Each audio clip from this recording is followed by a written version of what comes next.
ডিব্ৰুগড়ত অনুষ্ঠিত হৈছে অসম চাহ জনজাতি ছাত্ৰ সন্থাৰ ৭৭ সংখ্যক প্ৰতিষ্ঠা দিৱসৰ কাৰ্যসূচী। মানকটা চাহ বাগিচা খেলপথাৰত অনুষ্ঠিত হৈছে কেন্দ্ৰীয় প্ৰতিষ্ঠা দিৱসৰ অনুষ্ঠান। আমি পুনে সেই অনুষ্ঠানৰ মাজলৈ আপোনালোকক লৈ যাব বিচাৰিছো, য'ত উপস্থিত আছে আমাৰ সাংবাদিক দেৱজিৎ চুটিয়া। দেৱজিৎ, মই আপোনাৰ কাষলৈ আহিছো। এই যি প্ৰতিষ্ঠা দিৱসৰ আয়োজন কৰা হৈছে সেই গোটেই কাৰ্যসূচী সন্দৰ্ভত মই আপোনাৰ পৰা জানিব বিচাৰিম, লগতে পৰিৱেশটো আপোনাৰ জৰিয়তে ৰাইজক দেখুৱাব বিচাৰিম। হয় ৰাজীৱ, চক আজি অসম চাহ জনজাতি ছাত্ৰ সন্থাৰ ৭৭ সংখ্যক প্ৰতিষ্ঠা দিৱস আৰু এই প্ৰতিষ্ঠা দিৱস এইবাৰ ডিব্ৰুগড়ৰ মানকটা চাহ বাগিচাৰ খেলপথাৰত অনুষ্ঠিত কৰা হৈছে দিনজোৰা কাৰ্যসূচীৰে। আৰু এই কাৰ্যসূচী ইতিমধ্যে ইয়াৰ যি ক্ষেত্ৰৰ যিটো মূল দুৱাৰ, সেই মূল দুৱাৰ মুকলি কাৰ্যসূচী ইতিমধ্যে জিলা আয়ুক্তই ইতিমধ্যে কৰি গৈছে। আৰু তাৰপিছতে এতিয়া মূল যিটো কাৰ্যসূচী পতাকা উত্তোলন, সেই পতাকা উত্তোলনৰ কাৰ্যসূচী আৰম্ভ হ'ব।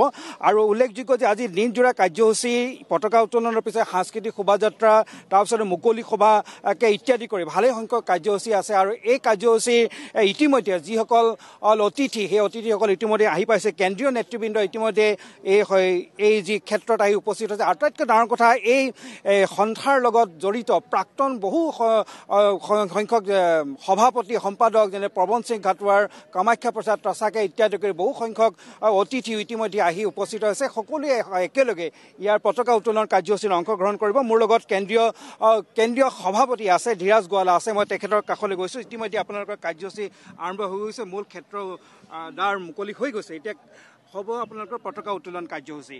গতিকে এই ৭৭ সংখ্যক প্ৰতিষ্ঠা দিৱসৰ যিটো আপোনালোকৰ উদ্দেশ্য বা মূল যিটো ইয়াৰ মেছেজ আচলতে কি ধৰণৰ আপোনালোকে দিব বিচাৰিব? অসম চাহ জনজাতি ছাত্ৰ সন্থা ৭৭টা বছৰ অতিক্ৰম কৰিছে। 1947 চনত এইটো সংগঠনৰ জন্ম। আৰু সেই সময়ৰ পৰা জনগোষ্ঠীটোৰ বহু ব্যক্তিয়ে জনগোষ্ঠীটোৰ হৈ জনগোষ্ঠীটোৰ উত্তৰণৰ কাৰণে কাম কৰি গৈছে। বহু আমাৰ মাজত নাই, যিসকল জীয়াই আছে।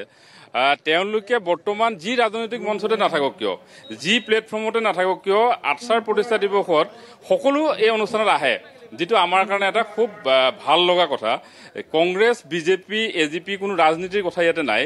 প্ৰাক্তন নেতাসকল এই অনুষ্ঠানত তেওঁলোকে সদায় এটা নিজৰ অনুষ্ঠান বুলি তেওঁলোকে সদায় উপস্থিত থাকে। আজি ঘাটোৱাৰ ছাৰ আহিছে, কামাখ্যা তচা ডাঙৰীয়া আছে, ৰাজু চাহু ডাঙৰীয়া আছে, অলপ পিছত দুৰ্গা ভূমি ডাঙৰীয়া আহি পাব। এনেকৈ মানে যিসকল ধৰক আমাৰ প্ৰাক্তন নেতা, যিসকলে এটা সময়ত জনগোষ্ঠীটোৰ এই সংগঠনটোক নেতৃত্ব প্ৰদান কৰিলে, তেওঁলোকে এই দিনটোত সকলোৱে উপস্থিত থাকে।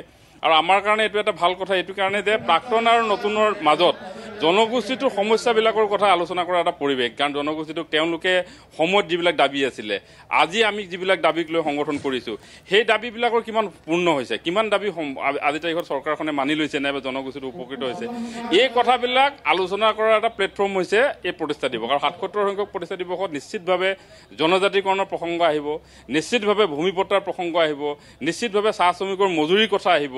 এই কথাবিলাক খুব সাজুৰে শক্তিশালীভাৱে উপস্থাপন কৰাৰ এক মঞ্চ হ'ব চাহ জনজাতি ছাত্ৰ সন্থাৰ প্ৰতিষ্ঠা দিৱস। শাসক বিৰোধী সকলোৰে দায়িত্ব আছে। বিৰোধীও কেতিয়াবা শাসনত আছিলে, শাসকে আজি শাসন কৰি আছে। তো সকলোৱে কোনে জনগোষ্ঠীটোৰ কাৰণে কি কৰিলে, কি কৰিব, এই কথাবিলাক মুকলিভাৱে কোৱাৰ এটা মঞ্চ হিচাপে চাহ জনজাতি ছাত্ৰ সন্থাৰ প্ৰতিষ্ঠা দিৱসে সদায় এটা পৰিৱেশ ৰচনা কৰি আহিছে। জনগোষ্ঠীটোৰ বৃহত্তৰ স্বাৰ্থত, অসমীয়া জাতিৰ বৃহত্তৰ স্বাৰ্থত এই সংগঠনটোৰ অৱদান আছে। এই সংগঠনটোৰ অসমীয়া ভাষাক অসমৰ ৰাজ্য ভাষা কৰি ৰখা, অসমীয়া ভাষাক এতিয়াও আমাৰ কণ ছাত্ৰ ছাত্ৰীসকলৰ মাজত নিজৰ মাতৃভাষা হিচাপে ব্যৱহাৰ কৰি থকা চাহ জনগোষ্ঠীৰ ইয়াতে সংগঠনটোৰ অৱদান আছে।